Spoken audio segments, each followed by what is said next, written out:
Good morning, everybody, and welcome to the New York City Building Congress's Construction Industry Forum. Thank you all for attending today. I hope you are excited as I am for the release of the Building Congress's latest report, New York Building Congress Across America, and to hear today from the president of Amtrak, Stephen Gardner. As many of you may know, 2021 is our centennial year, and we are thrilled to be celebrating with all of you.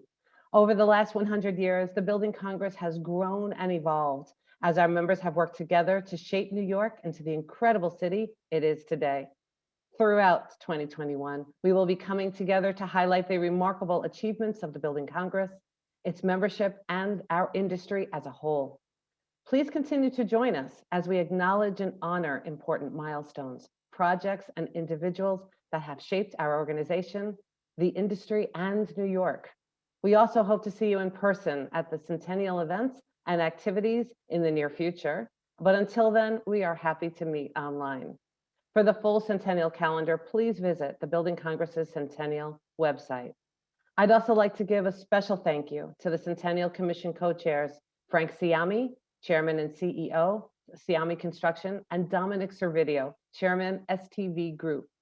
I would also like to acknowledge today's sponsors. Thank you to our underwriters, Bravo, Global Infrastructure Solutions, Siami Construction, SL Green, and STV Group, as well as Suffolk. And our co-hosts today, AECOM, HNTB, and Iovino Enterprises. And now it's my pleasure to turn the program over to our Building Congress President and CEO, Carlos Sosora. Thank you, Madam Chair. Elizabeth, thank you. And I too am excited about two things. First of all, to be with all of you today and to welcome Stephen Gardner, President and CEO of Amtrak, but also to see you all in person and to really enjoy the centennial year that has been pushed a little later into the year, but that will be happening in person. And we are really, really excited about all of that. Before we begin, I would be remiss if I didn't offer on behalf of the entire building industry our thoughts, prayers to the families of the victims of the shootings and murders in Atlanta. I think it's a horrific situation, and I think it's a moment to continue focused on the future and making things right for America. And I think our industry continues to do that every day in all we do. So please keep the families of the victims and the victims in our prayers today. I also want to say thank you to our board members who are watching. I won't name them all because I will get in trouble, but we have lots of board members from both the Building Congress and the Building Foundation. So I appreciate all that you do. And just a special thanks to Gary LaBarbera, who is on, who's the president of the Building Trades. Gary, I know you're ready to build, and I think Stephen is also, so it's a match made in heaven. And also to my good friend, Jana Lieber, who heads up capital construction, and so many other things at the MTA. Jana, thank you for all that you do. And thank you to the staff of the Building Congress. Today is an amazing day, not just because of this event, but we are releasing our first ever deep dive look at our members building across America. We did a little bit of this over the last couple of years, but we finally said, it's about time that we talk about the projects that our members are doing everywhere. We're celebrating 100 years, and the Building Congress over 100 years has focused on New York and the New York region, as we should, right? We are the New York Building Congress.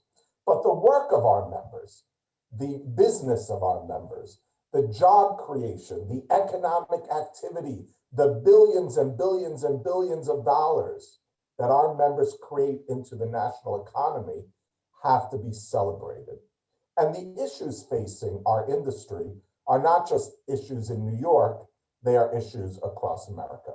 So in the last couple of years, we've increased our advocacy efforts in Washington, D.C. It is our goal, hopefully within a year, to have a real presence in our nation's capital so that our members can be fully served by us and by our government relations crew, DHC, in Washington.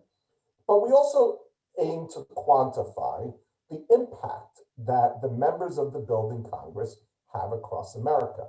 So in a little while, you will receive in your inbox, and in about a week or two, you will receive in the mail our report, New York Building Congress Across America.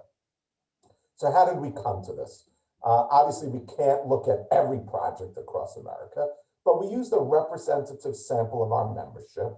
We surveyed our board members, and we've got 73 organizations, 18,350 projects, and a value of $653 billion. Think about that. Just 73 companies are having an economic impact of $653 billion. Wow, wow, wow, wow. So when you take a closer look of these projects, we are building everything. We're designing, we're building, you'll see the map everywhere across America. Houses, residential, businesses, office buildings, subways, airports, hospitals, schools, universities, medical centers, parks and open space, and so much more. Now, I think we can all agree that infrastructure investment through every project is critical for the future of our country. It supports jobs, creates economic activity, and really invests in the environment and the people and the places, and that's very exciting. So we are thrilled about it. We're thrilled to have Senator Chuck Schumer as our majority leader. We are thrilled to have a governor who's very focused on infrastructure. And we're ready to continue to roll up our sleeves. And as we say in New York, build, build, build. And I think that's got to be our motto moving forward. Now, we may have a president whose nickname is Amtrak Joe, and we love that about Joe Biden. But we also have a president of Amtrak, Stephen Gardner, and we are, Stephen, really thrilled to have you here today. When you think about infrastructure investment, obviously Amtrak, excuse me, plays a critical role.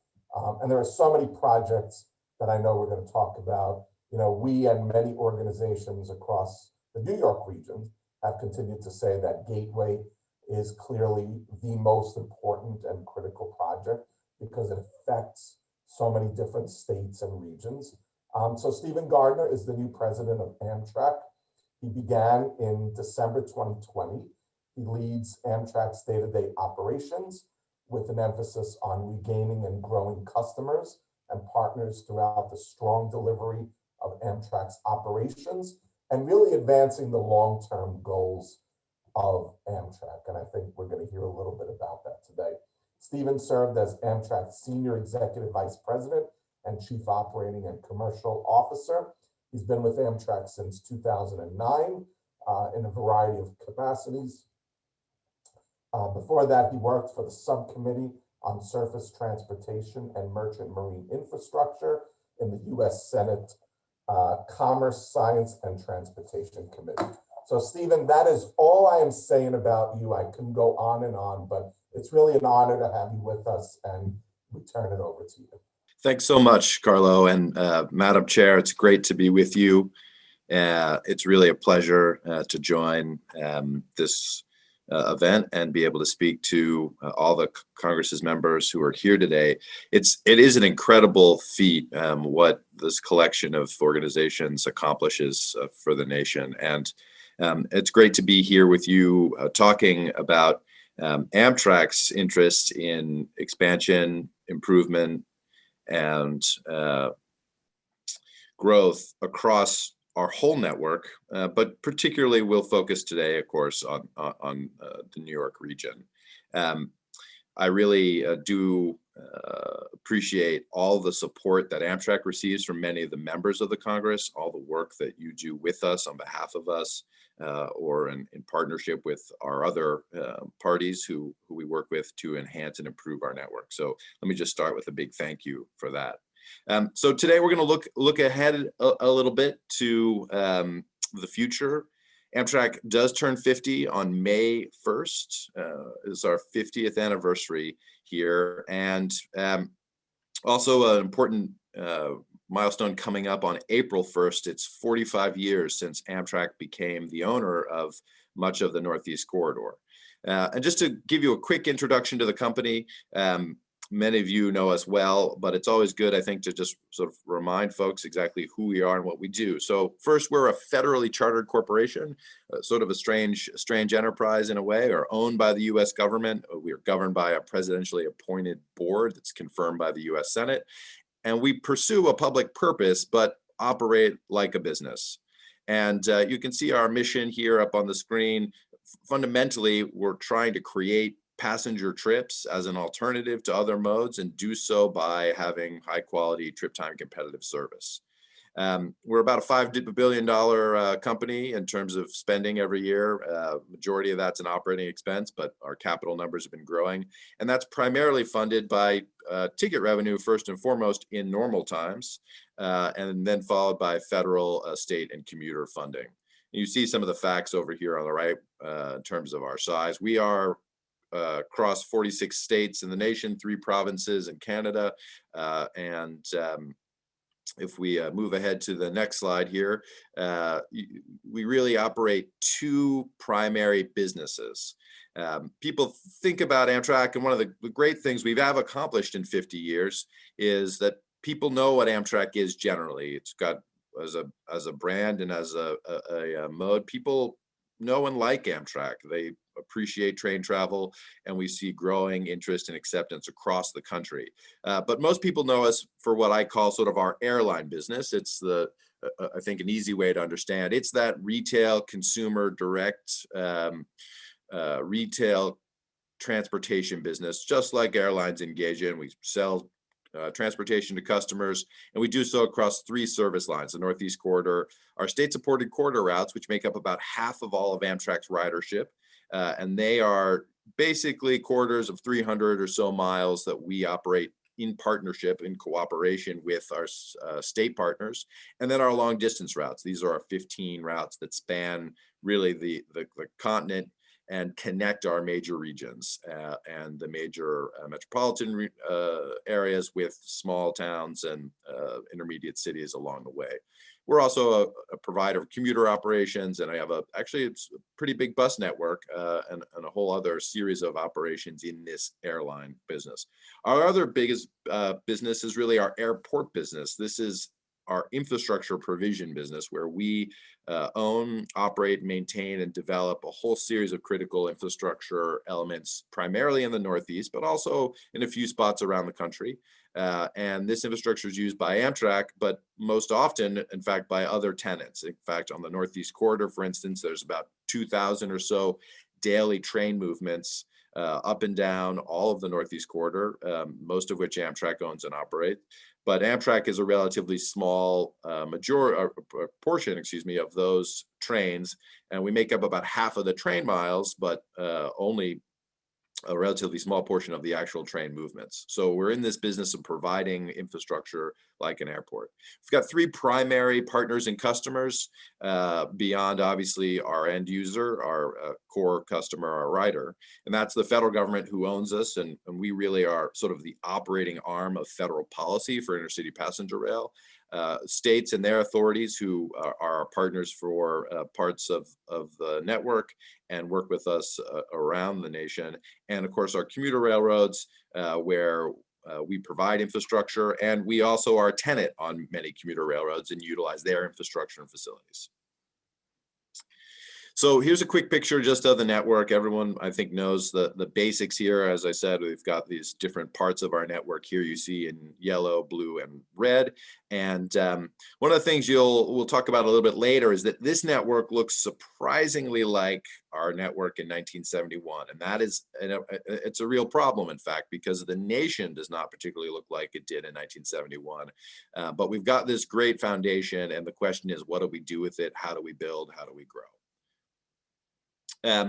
So let's first address COVID. It's obviously top of mind for all of us. And let me just say how proud I am of Amtrak's employees and the team who have worked tirelessly to try and develop and maintain a safe and healthy environment and continue to operate through these really difficult times. And let me extend that thanks to our partners at New Jersey Transit, the MTA, all of our commuter railroads here in the Northeast. We've all worked really hard together to create this environment, and showed incredible esprit de corps and kind of common vision about the importance of safety and sticking together to preserve through this for the future. So Amtrak was having its best year ever, record ridership, record growth, best corridor. We were on track to actually have an operating surplus for the first time in our history at the end of February in 2020, and then came March. March to April, we lost 97% of our business. It was, I mean, it's hard to even explain how shocking it is, of course, but you all saw it in your own lives and around you. We went from 100,000 riders a day to about 3. It's a massive impact. Since that moment, we have been working hard to, again, create that safe environment for passengers, really rebuild our product to both serve the needs of now, but also create a better interface and better experience coming out of this. Right away, we knew we were going to have to build new riders, new customers, reorient our service as a result of the pandemic. And we've been working hard to do that and take advantage of in ways that we can, the low level of utilization to get stuff done for the future. I'm glad to say that things are looking a little bit better. You see on our left here, our forecast for the year. We've been actually very good in terms of our forecast numbers, and we're doing a little bit better than we had hoped at this point. We're about 30% of our pre-COVID demand right now for this time of year in March. That's better, as you can see, than the 21% we had anticipated might be possible. So we're looking forward to this year and seeing some continual rise. But overall, we're expecting to have a year that's about 70% down compared to our normal ridership and revenue. So a very significant impact. We're all working hard to get vaccines across our network in terms of our employees. And I know everyone is hopeful that we can continue to see progress around the nation in terms of infection rates and impacts. Some of the good things I want to talk about, though, that have come about during this period of time is we have been able to reposition our service and find and attract new customers. Here you see some great numbers about the new riders we've been able to build in this period, particularly younger customers, many of whom were frankly priced out of our markets in the past when we had way more demand than we did capacity. Right now we have more capacity than demand. That will continue for a while because we're introducing 28 new Acela trains, which are 40% bigger in terms of seat capacity. So we're going to be in a situation where we can use price to stimulate demand as opposed to revenue management to sort of optimize demand. And we've been able to do that. And you can see we've been growing our share of younger customers on the Acela up 13 points in this period of time compared to pre-COVID, 17 on a Northeast Regional, and across our different network. And we've also been able to attract a bunch of new riders, folks who have historically never been on our trains and have seen value and been attracted to both the safety and convenience that we offer. I also want to just quickly mention our air rail share. So everywhere we serve, where we've got competitive markets with air, we keep close tabs on sort of how we're doing there. And all of these major markets have seen an uptick in the share for rail. So people have been coming to rail over air. I think part of that is clearly the work we've done to keep a safe environment and encourage our passengers and require them to take the right steps. But also people recognize the convenience. And so places like DC to Raleigh, we went from 11% of the air rail share between us and the airlines to 33%. Pittsburgh to Philadelphia, we went from 16% of that market to 41% of that market. Chicago, St. Louis, we're up to nearly half of that market right now. And the airline fare has come down 50% while we've grown about 8 points. So we're really seeing an opportunity to again introduce new folks to rail. People are liking it. In New York, Boston, we're up to 75% of the air rail share, up from 55 pre-pandemic. So that's great news and gives you a sense of the opportunity that we think lies ahead.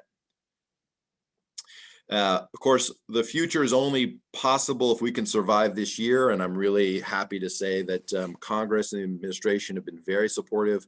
We just received $1.7 billion from the American Recovery Plan, and in total for FY21, Amtrak has received $4.7 billion, which is about well over double what we've ever received from Congress in our entire 50 years in a given year. So an incredible amount of support, bipartisan, bicameral belief that Amtrak is important, the service we provide is important to communities across America, and that the federal government believes that there's a asset here that's important to invest in and to preserve. So that's great.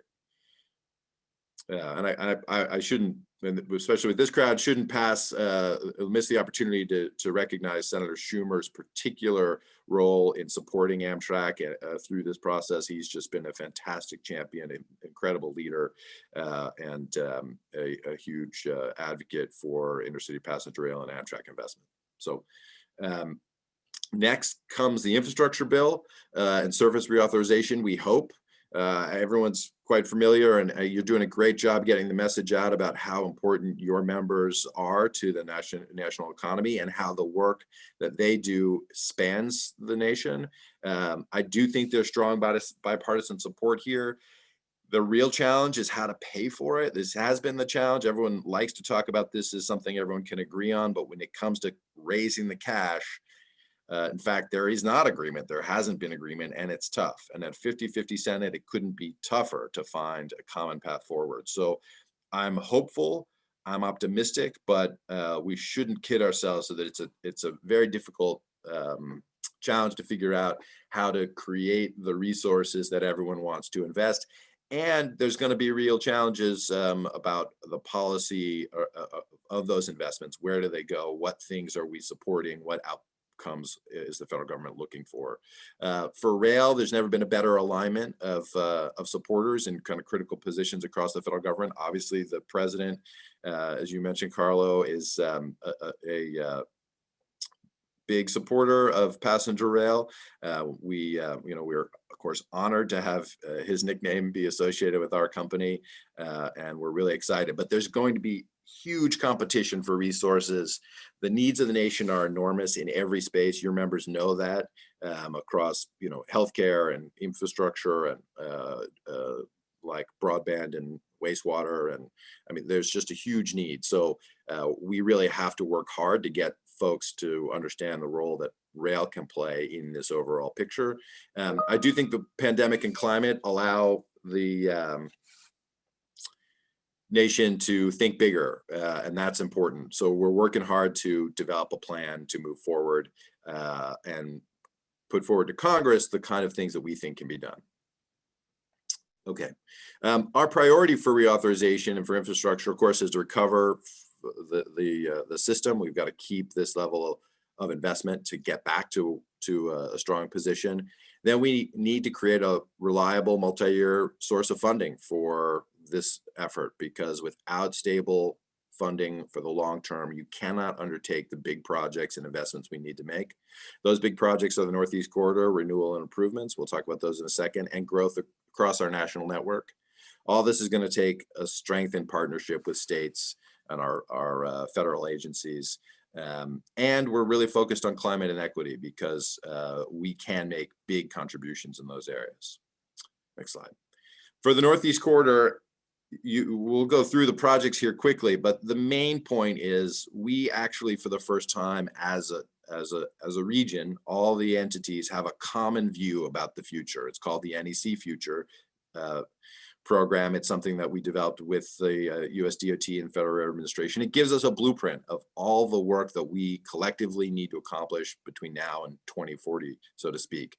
And the big sort of advance for this era is that not only do we have a plan, but we have a lot of projects that are in that planning, PE, NEPA phase and getting ready to actually be able to commence. So what we're asking fundamentally for the federal government for is a partnership over these decades so that we can create and put in motion all the big projects and work that needs to get started now. Some of it won't be done for a decade and a half. But if we don't have a commitment from the federal government to provide that funding over that period of time, how do we get started? So that's the big ask. I think there's tons of alignment between the various states and commuter authorities and Amtrak on this point. We're working hard to do that. I also just want to mention, I do think the Northeast Corridor can be the first major interstate asset that's carbon free. We have a great opportunity with our electric infrastructure and transmission and all the work going on in renewables in the region. So that's a priority for us, and I think would be an incredible achievement for us as a network to obtain. So here's the big list. Many of you all know the work that's out there. We've got huge projects. Again, they've been needing to be done, some of them since Amtrak was created 50 years ago. We're finally, I think, at the point where we really could advance many of them, and there's a lot of support to do so. We just need that federal partnership. I also think there's a lot of demand for continued improvements. We need to shorten trip times. We need to create a modern experience here. Certainly other regions of the country are focused on high speed and other improvements that can be made to deliver kind of game-changing service. We've got a plan on the Northeast Corridor to do that. We need to advance it. We've got also this old infrastructure we've got to deal with at the same time. It's a little bit of a different situation than a greenfield, but we have so much value in the current network. Over 270 million trips a year happen on the Northeast Corridor in normal times. No other regional network can come close. And so we've got the people, we've got the economics, we've just got to get the investment to create major value. Gateway, you all are very familiar with the suite of projects we call the Gateway program.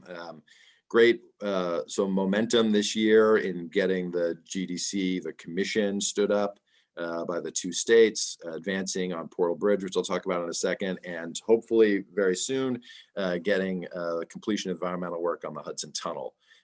This is just the beginning of the process, lots more to accomplish. The Hudson Tunnel is the most important place to start.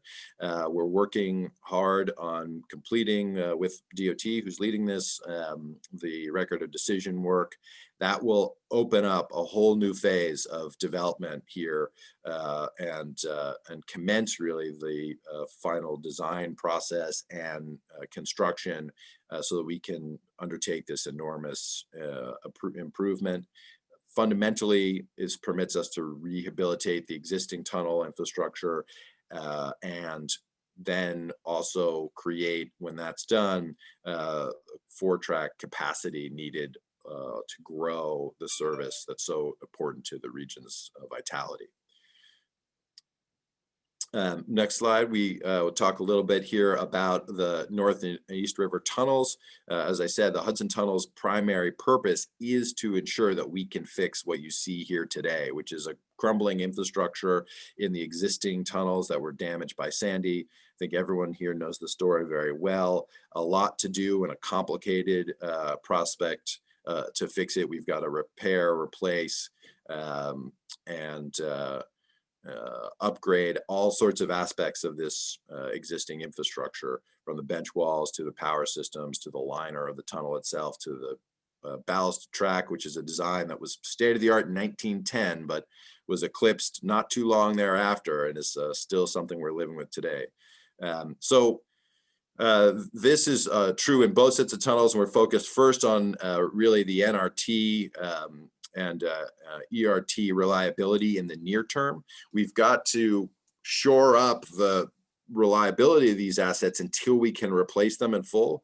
And we've got a great program underway we developed together with the FRA to ensure that these tunnels can be reliable. And of course, they are safe today, they will remain safe, but we need to keep them reliable so that we can get through the period of developing and building the new tunnel and then rehabbing the current one. The next slide, you'll see some of the work we're doing already to mitigate leaks in the tunnel liner and across the structure.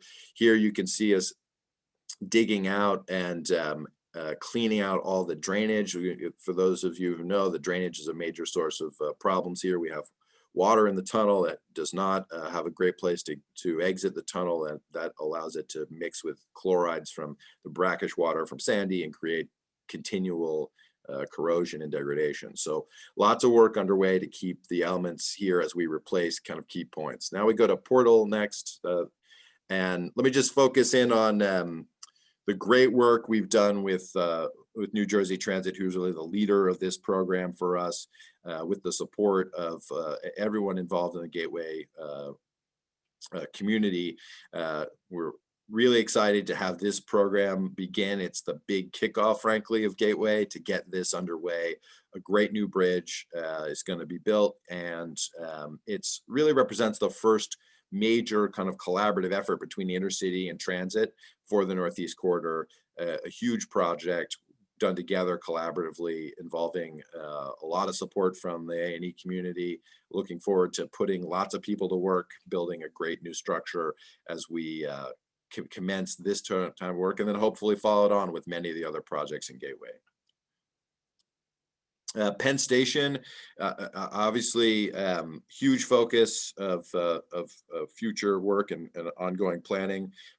It's the hub of our Amtrak network. It is the #1 busiest transportation facility in North America. We've overjoyed by what's been accomplished with Moynihan and our great partnership with the state of New York and the MTA to deliver that program, and so much more awaits Penn Station. We all are, painfully aware of its many shortcomings and how significant an improvement is required there. And we're working together with our partners at the MTA and NJT to advance a new vision. Here's just a picture of one of the alternatives. I like this one because it sort of just reminds you of how sort of uninspiring the current sort of view is on 8th Avenue. Not to take away from the garden's marvel inside, but it really is a sorely needed set of improvements to create a unified complex, strong connections between Penn and the hopeful expansion of Penn, and accommodate the growth that we see coming over time here. So we're working hard. We've got a bunch of alternatives under consideration, and we're working with our partners to find a great path forward that can serve as the blueprint for the redevelopment of this essential asset, and support the expansion of tracks and platforms in the future as a growing infrastructure can support the growing ridership and demand we expect for the city in the years and decades ahead. With that, let me turn to a little bit of the question I mentioned before. The nation has changed a ton since we were started in 1971. Here's a couple of quick little stats, right? We've added almost 120 million people. The population of the South has doubled. The West has similarly grown, and we're on track to hit something close to 400 million people by 2050. And the question is, what are we going to do to support the needs of the nation for mobility? And our answer is that Amtrak should be doing a lot more as part of the growth of the nation to serve more communities. Here you just see a quick map of what our current network looks like, and just how significant our representation is in a place like the Northeast Corridor, and how underrepresented other parts of the nation are, despite huge growth. Here you see these dotted lines represent places where we only have trains once a day, sometimes 3 times a week. And look at the population centers we're serving. The dark greens here are places that have grown close to 400% since we have started our business, and Amtrak has not grown concurrently. So a big focus here is on how do we create the kind of mobility and value we do in the Northeast, in the Chicago hub, in the West, particularly in California with the California program that's led by the state. How do we do that in the other places in America that deserve the service and have the conditions to support it? The next slide, you just see real quickly that picture in spades here. Texas and Florida, 51 million people, almost the 60 million that we have in the Northeast Corridor. 162 trips a day on the Northeast Corridor. We have about 11 serving all of Texas and Florida, right? This is not an inequity that can persist. If the nation is going to continue to invest in the Northeast Corridor, it's going to need to find ways to invest in other parts of the nation. It's sort of self-evident that to do the investments we need in Northeast Corridor, we need a similar kind of larger program that speaks to the national needs. So while we're focused on New York with you all today, it's really important that we get the support to grow this network nationwide. And thanks so much. I do hope all of you, when it's time to travel, when you're ready, we'll give Amtrak a shot. We've been working hard in the absence of many of you to create a better product, whether that's through a lot of innovation on our app and new assigned seating in our business class service and across Acela, whether it's the fantastic work in our partnership with the state for Moynihan. We've got our new Acela sets coming soon. A lot of improvement, and hopefully you'll come out and enjoy it. We're working hard to create a better product for all of you. So with that, I want to turn it back to Carlo and say thank you for the opportunity. I'm happy to take some questions. And again, we really appreciate what the members of this Congress achieve for the nation, for Amtrak, and what your capacity means about what can happen in America in the future. That number is just staggering. Nearly $700 billion of work underway.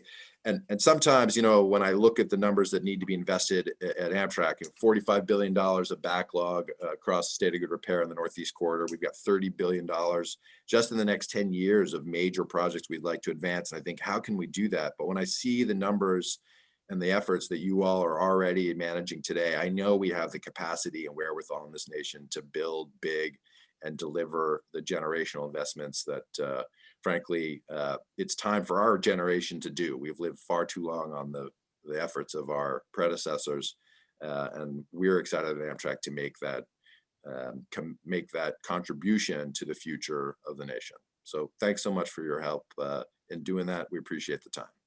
Thank you, Stephen. And I love that you've got Moynihan right behind you. I think that's a great testament. Stephen, your presentation was amazing. You actually answered a lot of questions, but I'm gonna touch on a couple of things. And first of all, you're right. You know, we've waited. You know, I just turned 50 a few months ago, so I was born when Amtrak was born, and it seems like we've waited a long time. And it's not just Amtrak, but it's in other really transportation and infrastructure things. And we've lived for too long on the backs of the generations before us, and it's our time now. And we have to come together as a nation. And really, I think our members, whether it's the contractors, the engineers, the designers, and everybody in between, are ready to say, we're here to work. We do have capacity. The building trades has the people, and we're ready to build. And I think this is the moment to really do it. But a couple of things I just want to hone in on. So you mentioned the 1.7 billion in the last plan, over 2 billion or more, I think, that the federal government has invested. How do you see, you know, what percentage is going to go to operations, what percentage goes to capital, and how do we build upon that as we go out there and all of us start really pushing Congress to enact the new infrastructure bill? Yeah, thanks for that. It's a great question. So in the most recent bill, the 1.7 we just received, that really accomplishes a couple of key things. One, we've reduced service across the network, as many as you know, and we obviously needed to do that to match demand to capacity. And one thing that's important for folks to understand about Amtrak, the vast majority of our operating expense are covered by our revenues. Much different than transit, we are heavily reliant on the fare box, so to speak, on our ticket revenues to support our operation.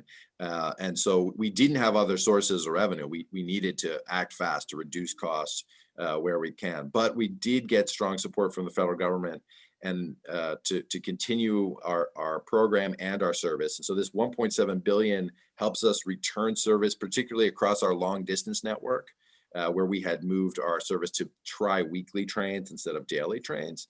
And it allows us to recall the nearly 1,200 employees we had furloughed, which obviously was a really tough decision, but one that we needed to take. So this gives us money to bring back those folks and restore service in communities all across the nation. For your members, probably most importantly, it also allows us to continue our full 21 capital investment program that we had developed.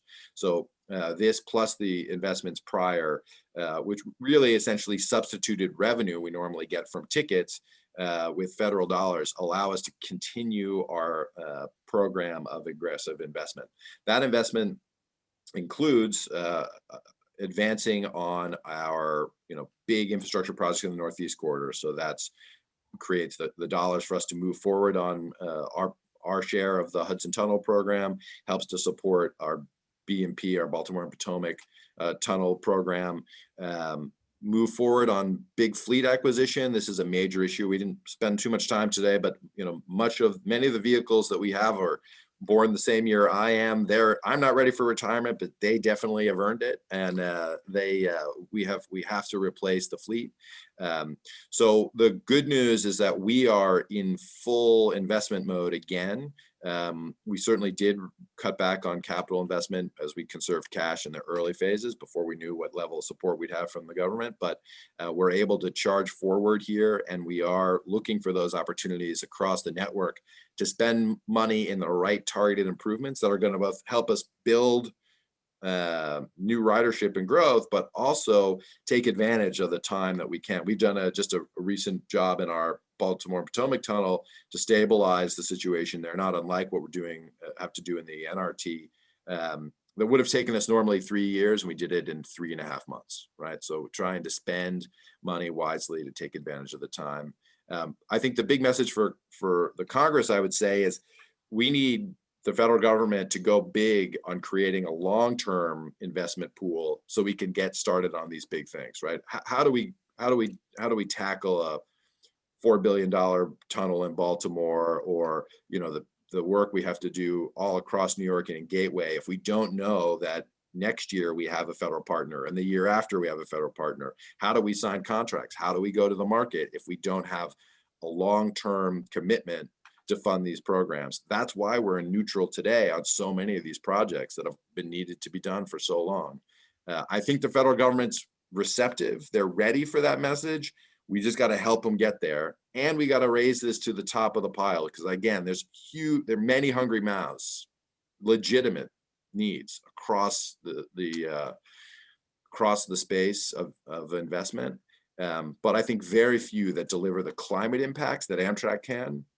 Absolutely, the lowest carbon form of mass intercity movement is rail, and creates the opportunity for investment and community development, economic opportunity, equity advancement that passenger rail can't. So I think you're right. A long-term, consistent plan will get the private sector very excited also to be investing, and I think that's important. Absolutely. A lot of questions about Penn Station on my phone, in the Q&A, and everywhere else. So, it is finally Moynihan is open. Yeah. Some light at the end of the proverbial tunnel.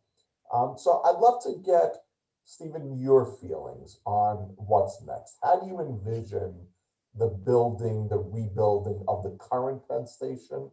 How do you see the future expansion? And then how do you see Moynihan tying into it?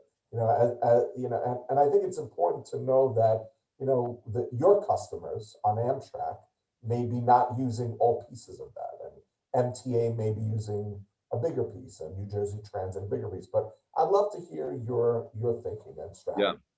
Yeah, absolutely. Well, I would say it's a tremendous opportunity, really exciting time to be thinking about what more we can do. Moynihan establishes a fantastic and incredible benchmark about our ambitions and about what we can deliver as a, as an industry, with the support of, great design, great builders, various parts of the public sector and operators working together. So we think that sets a really great example of what we need to do. We start from Amtrak's perspective with the most urgent question, which is getting the Hudson Tunnel program moving forward, right? We have to get that moved. We have to build the clear funding stack and the commitments from all the parties to get that done, because without it, Penn Station is, its purpose is in jeopardy. And so we've got to repair the East River tunnels. We've got to move forward on the Hudson Tunnel program. As we're doing that and making good progress there, we have this real opportunity with the leadership that's been shown by New York State, and the partnership we have together with NJT to think through, how do we create a great environment for passengers? How do we create the transportation capacity, fundamental sort of lifeblood of the region that's necessary for this community to grow and for us to help contribute to the decarbonization of the sector, right? Because it is, there's no path to achieve the kind of reductions we need in greenhouse gases that does not involve a big shift to rail. It's just, there's no path. We know that we don't see one. So we got to be able to do that. I think we think about Penn expansion and Penn rehab as separate but interrelated questions, right? How do we renovate Penn Station to be the facility it needs to be to support that growth and create the kind of customer experience that passengers deserve? And how do we expand the transportation capacity, which is really what Penn expansion is about, the tracks and platforms, so that we can grow substantially the number of trains that serve the city. And that's growth for, huge growth for NJT, new entrant of Metro North to Penn Station and creating, better access from the Metro North network, growth for Amtrak, continued growth long-term for Long Island Railroad. How do we accomplish that? We've got to add more tracks and platforms. We're at 100% capacity, sort of pre-pandemic today. We're there's no room at the inn, so to speak, unless we add tracks and platforms. So tracks and platforms are the fundamental transportation improvement that has to be accommodated, but we've got to deliver a great customer experience. And these sort of pieces all have to fit together. I think it's really important to recognize that Amtrak has a view collectively about the importance of all of these things, because our passengers come from all over the city. They come to wherever they board in Moynihan from all over this complex, and they get off their trains and enter into any piece of this environment. So we care deeply from a passenger experience perspective, but as the owner of Penn Station and the steward of the infrastructure, we obviously have a broad obligation here. So we're working hard to find a pathway to do these two things and to figure out how to do them in the right sequence to give value in both areas, capacity and experience, and to do that in tandem in the right sequence and the right phasing. Part of that is a financial question. How do we get the resources to do that? As I said, we've got to resolve Hudson Tunnel and get that underway as a primary goal. And how do we then stage the financial commitments to make this program happen over time? There's also a ton of challenging work about, well, how do you accomplish this work in that space, right? It's a very complex, dense environment. We've got to continue to run trains and serve passengers. So how do we stage the work? What's the sort of means and methods? What are the designs, support? And we're in the early phases of that work, but I think we've got a great master plan effort to start from. We're working hard to reach a conclusion on that. And from there, Amtrak is fully committed to being a partner and investing and improving in these assets. And what we've got to build the plan to do it, and one that accomplishes not just this in sort of isolation, but all of the work we need to as part of Gateway, because it all fits together. These pieces all sequence on top of each other to create that value that the region needs and that the nation needs. So it's a great opportunity to be thinking about it. It's not easy problems to solve, but with the support of the federal government for that long-term partnership, we can do amazing things. And the city the city needs it because it's going to be key to the future growth. And as New York goes, so does the nation. People forget 20% of our nation's GDP comes out of the Northeast corridor, which is crazy, but true. Look, we need the federal government, we need the state government, we need both states, New York, New Jersey. We obviously need the MTA at the table, but we need our members because at the end of the day, the more inclusive we are and the broader the outreach to the design community, the architects, and the contractors, clearly the more opportunity to build this thing will be. So again, our members are ready to roll up their sleeves and help you get through it. I think it all comes together, but let's, I think we have a few minutes left. Let's talk about Amtrak Joe. And, how does that, by the way, that's a great nickname. It should be like the cover of everything you guys do now, but how does that translate realistically into the federal government coming up with resources? And really, it's exciting to have the president understand the importance of mass transit and rail and everything. Yeah. Well, I mean, you're absolutely right. And the secretary as well, Secretary Buttigieg, has been and incredibly. Deputy Secretary, who Polly Trottenberg, former New York City DOT commissioner, with. Yeah, I was just about to say. I mean, again, you couldn't really ask. It's sort of the dream team, really, for rail, right? It really is, right? In Polly, we have an incredibly knowledgeable advocate, a great leader, someone I've had the pleasure of working with in throughout my career. In the secretary, I can attest that first event the secretary did was actually with Amtrak at Union Station in Washington. I can guarantee you that's never happened before. Like, typically we're on the call list for day, 1012, not day one. So it's really exciting. And, I had the pleasure of working with the president when he was a senator a little bit in my time in the Senate. And I can tell you that the support of rail comes from just the day-to-day experience of relying on this mode of transportation and how important actually this mode of transportation is to Delaware. Delaware doesn't have a major airport. It really relies, I think on Amtrak for some really important intercity connection.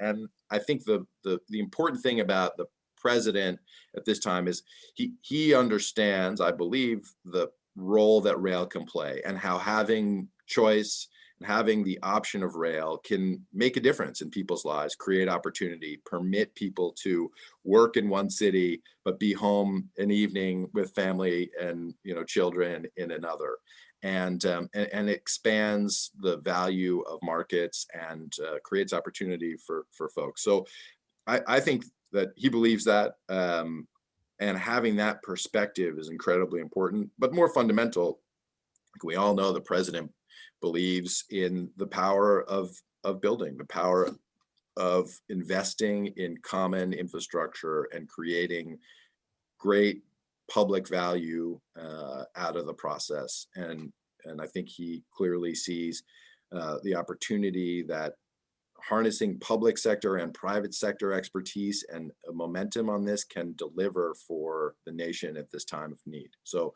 we're really excited to have the president's support here. We've got to earn it. We've got to deliver. We're working hard on that, right? Because nothing's free, and that means we all have to work hard to run our systems well, make prudent investments, have the great partnerships with your members. But I do think the awareness is there. The idea that rail is a tool that can be utilized, that stands here ready, I think is understood. And that's really important. People forget we have the largest rail network in the world by a factor of nearly 2.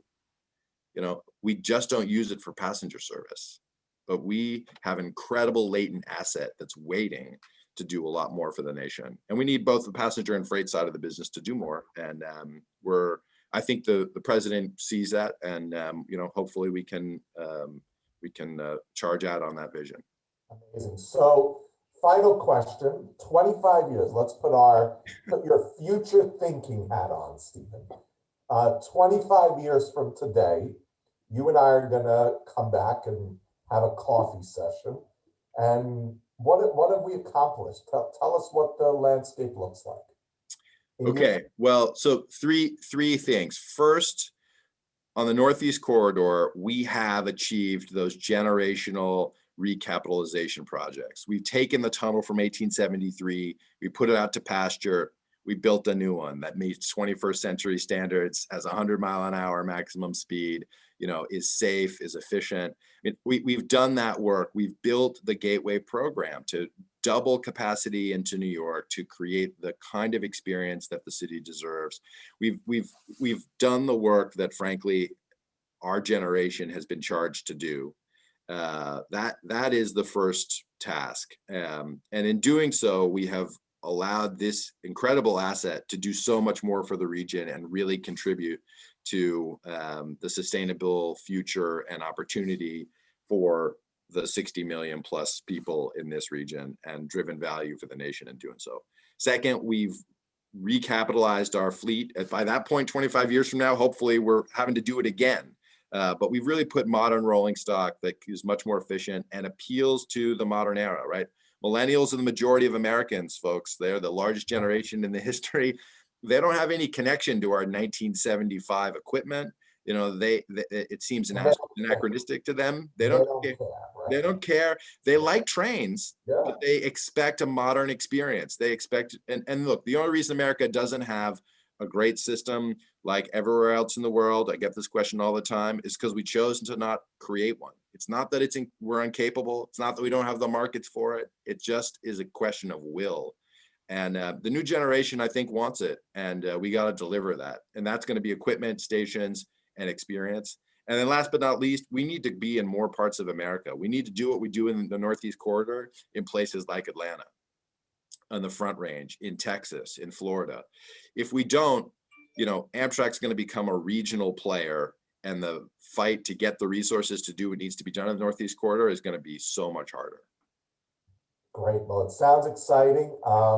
Stephen, I'm getting so many messages. I've got like 20 more questions for you, but maybe we'll send them to you and we can somehow get it out to people. But you've been amazing.